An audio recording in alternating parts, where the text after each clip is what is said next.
자, 그러면은 내가 누구를 찐팬으로 만들 것인가? 이제 이 고객을 조금 되게 구체적으로 뾰족하게 만들어야 되잖아요. 근데 제가 엄청나게 많은 실험을 해봤습니다. 진짜 지난 3년 동안 와, 사장님들 한 200명 데리고 한 명 한 명 개인별로 다 이제 매출을 같이 고민을 하고 상승을 시켜나가는 과정을 하면서 이 고객을 누구로 정하는지가 너무 핵심 키워드였거든요. 그래서 항상 그 파트를 제일 먼저 시작했을 거잖아요. 처음부터 막 술술 잘 되지 않았죠? 지금 해보면은 막 이렇게 하면 되겠다가 나온 그 지점이 있었어요. 그게 뭐였냐면요.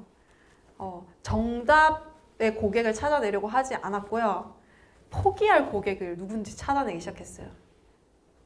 선을 그은 거야. 사실 처음부터 내가 이 사람들을 찐팬으로 만들어야겠다라고 한다고 해서 이게 잘 되지 않아요. 근데 제 전략은 뭐냐면요. 버리고 갈 사람들을 확실히 정한다였어요. 이 사람들은 버리고 간다. 근데 항상 왜 이렇게 나왔냐면은 제가 이게 사람들하고 이렇게 하다 보니까 우리가 정한 고객이 아닌 경우가 되게 많아요. 시장의 검증을 받아보잖아요. 결국에 가장 명확한 정답은 시장이 내려주거든요. 그 시장에서 갔을 때 이게 내 예상과 달라졌던 경우가 되게 많았어요. 근데 진짜 쉽게 정확도가 높았던 거는 나 최소한 얘네는 그냥 버리고 간다. 이 단호한 포기의 법칙이 내 고객을 찐팬으로 지켜주더라고요. 그래서 포기할 고객들을 확실히 포기하고 이제 가는 건데 예를 한번 들어볼게요. 예를 들어서 저의 경우에는 저는 그룹 코칭이라는 거를 진행을 하는데 그룹 코칭을 신청하면은 6명 중에 5명이 떨어집니다. 그래서 경쟁률이 6대 1이에요. 근데 이게 8대 1까지 올라갈 때도 있었어요. 미친 설계죠? 저도 너무 아까울 때가 있었어요. 너무너무 아까울 때가 있었는데 근데 그거를 몇 년째 고수하고 있냐? 제가 단독으로 창업하고 나서 이제 거의 한 3년 정도 된 것 같은데 3년 내내 그러니까 제가 진짜 그러니까 영업적으로 좀 손해를 보더라도 감수하고 이제 확고히 지키는 원칙인데 이게 이렇게 하면 좋은 게 뭐냐면요. 일단은 들은 고객들의 만족도가 엄청 높아지고 제가 코칭 가격을 어떻게 설계를 했었냐면은 처음에는 그냥 저도 무료로 시작했어요. 무료로 시작을 했다가 그 다음에 사람들이 계속 유료로 정식으로 막 해달라는 거예요. 그래가지고 처음 했던 게 이제 59만 원. 다 한 달 비용을 얘기하는 겁니다. 그 다음에 79, 그 다음에 89, 그 다음에 99, 그 다음에 120, 그 다음에 220, 그리고 지금은 290까지 올라갔거든요. 한 달 비용이. 근데도 경쟁률이 유지되고 있습니다. 왜냐? 저는 초반에 고객을 단호하게 싹 다 버렸어요. 이거 이하는 안 받겠다. 저는 사업자나 전문직을 코칭을 하는 사람이고 또 그룹으로 코칭을 하는 사람이기 때문에 누구나 다 될 수 없다고 저는 생각을 했어요. 왜냐면은 이거는 되게 자연 파레토 같은 법칙인 것 같아요. 누구나 다 될 수는 없어요, 솔직히 말해서. 그냥 2대 8의 원칙을 따르는 것 같아요. 상위 20%만 돼요. 자리가 한정적이에요.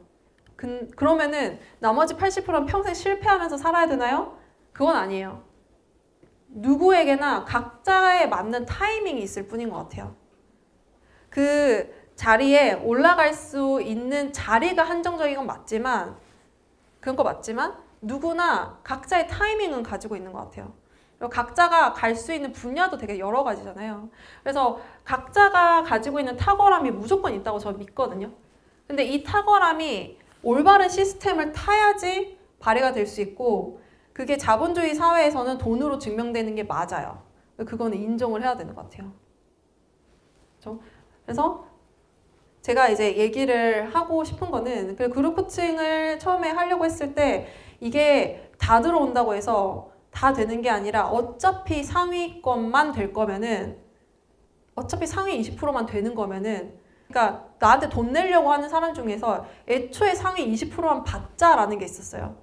그러면 돈 낸 사람들은 전부 다 일단 상위 20%를 내가 다 뽑았으니까 이 상위 20%들은 성과를 낼 거잖아요. 그럼 돈 낸 거 이상의 저한테 수업료 낸 거 이상의 비용을 무조건 받아갈 수 있는 구조로 만들 수 있을 거라고 생각을 했어요. 그래서 저한테는 만약에 저한테 59만 원을 내잖아요. 그러면은 최소 저랑 한 달 하는 동안 150만 원 이상의 가치를 돌려주는 거에만 집중을 하면 됐고요. 저한테 만약에 지금 한 달에 290을 내면 3개월에 1000만 원인데 저는 뭐에만 집중하냐면요. 저한테 들어오신 분이 3개월 동안 1000만 원 이상의 가치를 낼 수 있는 것에만 집중을 합니다.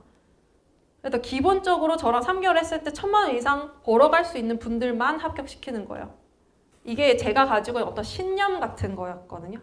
근데 그걸 지켰더니 따라오는 게 말도 안 되게 매번 수요가 넘쳐나니까 가격을 올릴 수 있는 명분은 명확해서 계속 올렸는데 그럼에도 이제 수요가 계속 줄을 서 있는 그런 서비스를 제가 운영을 할 수 있게 됐더라고요.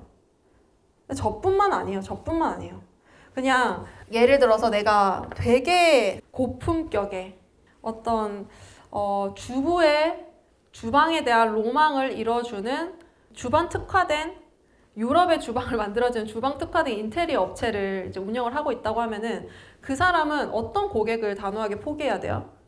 가성비 고객을 포기해야 되죠. 그래서 그런 분들은 적어놓는 거예요. 인테리어를 함에 있어서 가성비가 1순위인 고객은 나가주세요 하는 거예요. 죄송하지만 저한테 연락하지 마세요. 저는 주방이라는 거에 가치를 알고 주방에 로망을 품고 있는 고객들 대상으로 하기에 너무 바쁩니다. 그리고 그런 분들의 꿈을 이뤄주는 게 제 소명이에요. 제 사명감을 가지고 있는 일입니다. 그렇기 때문에 저랑 연락하면서 가성비가 1순위인, 가성비가 중요하긴 하지만 그거 1순위인 고객들은 그냥 저한테 연락하지 마세요 라고 하는 단호한 포기의 법칙이 필요한 거예요. 선을 그어줘야 돼요.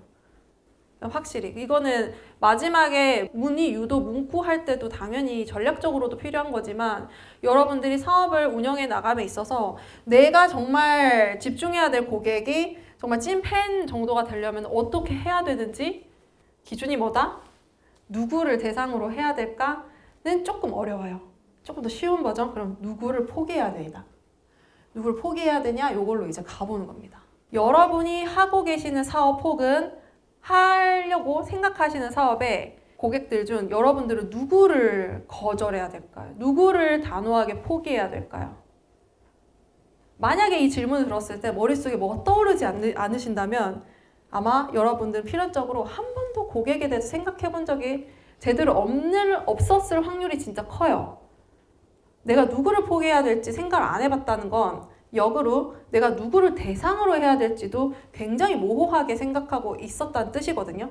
이번 기회에 한번 생각해 보세요. 내가 하는 상품이나 서비스의 핵심 가치.